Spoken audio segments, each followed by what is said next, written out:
Hello ladies and gentlemen. In this video we're going to take a quick look at a melody created by Mozart in the Opera Don Giovanni.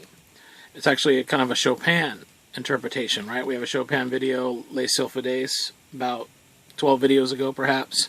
So check that out in the archive if you like it. So two great composers. The opera is Don Giovanni, and this is the background music, the introduction of the character Zerlina.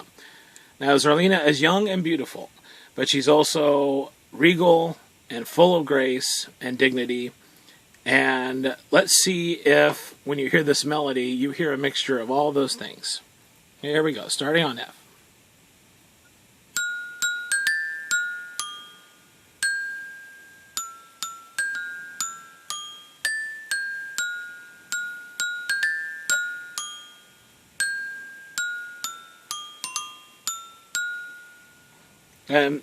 And that's kind of it, right? Now, did you get the sense of that? Dun, dun, dun, dun, dun, dun, dun. Like, you know, she's young and she's beautiful and graceful, right? There's kind of all that in this video, in this the interpretation of the melody, right? And just so you know, I didn't play this last line here. I kind of played this line here. This is a little too much interpretation. This is kind of Mr. James's variation on Chopin's variation of Mozart. And if you change it up a little bit, then you can have a variation of Mr. James's variation on Chopin's variation of Mozart. Right? None of us will mind. Mozart and Chopin are happy you're playing their music. And so am I. So none of us will mind. Okay, now there's a couple different ways that you can do this. Now you can, to repeat it back to the top, in the actual opera, this first part is usually done by piano, and then it's repeated again, but usually by strings, right? So 10, 15, 20, you know, violins and violas, and it's the string section, and it's fantastic. But we can repeat it just by adding GA to the last sequence. So let me play that for you real quick, because playing it over and over again can increase your happiness, and you'll be familiar with the melody, and then, as you can see, we can start making variations and interpreting it ourselves.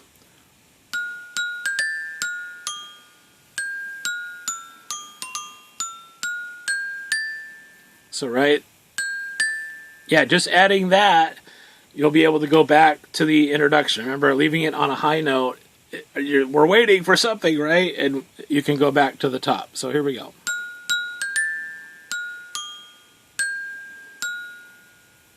Oops.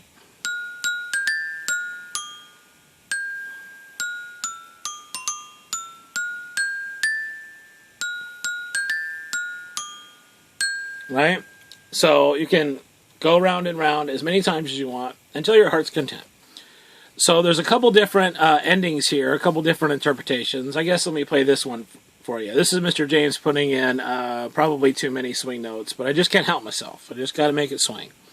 So referencing the melody and then playing the last line.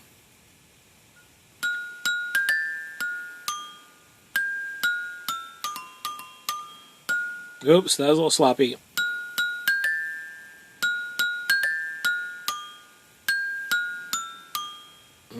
Let's not begin. See, Mr. James is falling into his old pattern of not holding the stick. You want to kind of hold it at an angle like this, like a handlebar angle, and that makes it a little more nimble.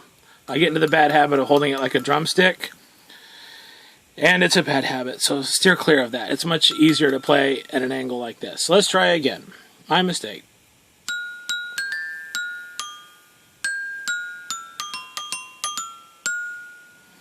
So a lot of swing notes in there, and if you put too many, it kind of changes things up a bit. And let's see about this one here. So here we go.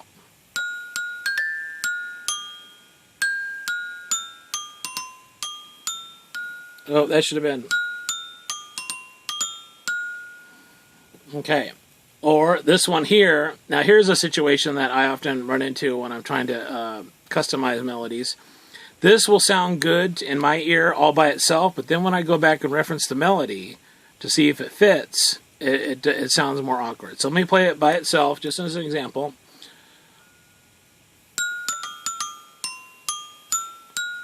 So it's making these swing, and then sort of reestablishing the melody in a nice, evenly spaced fashion.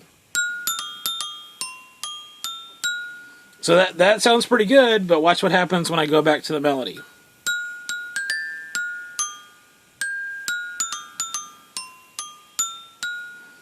So swinging those two notes early, even the recovery of doesn't quite do it. By swinging those two notes early, it makes it disorienting to my ear.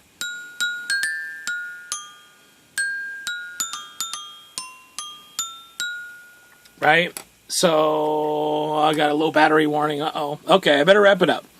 So whenever you're making your personal variations of any melody, always go back and reference the melody to see if it makes sense. Because as Mr. James just stumbled into, sounds good all by itself, but when you go back and play it with the melody, it sort of disorients the beautiful, melodic, graceful Zerlina. And by swinging those two notes, it doesn't sound as graceful as she should be.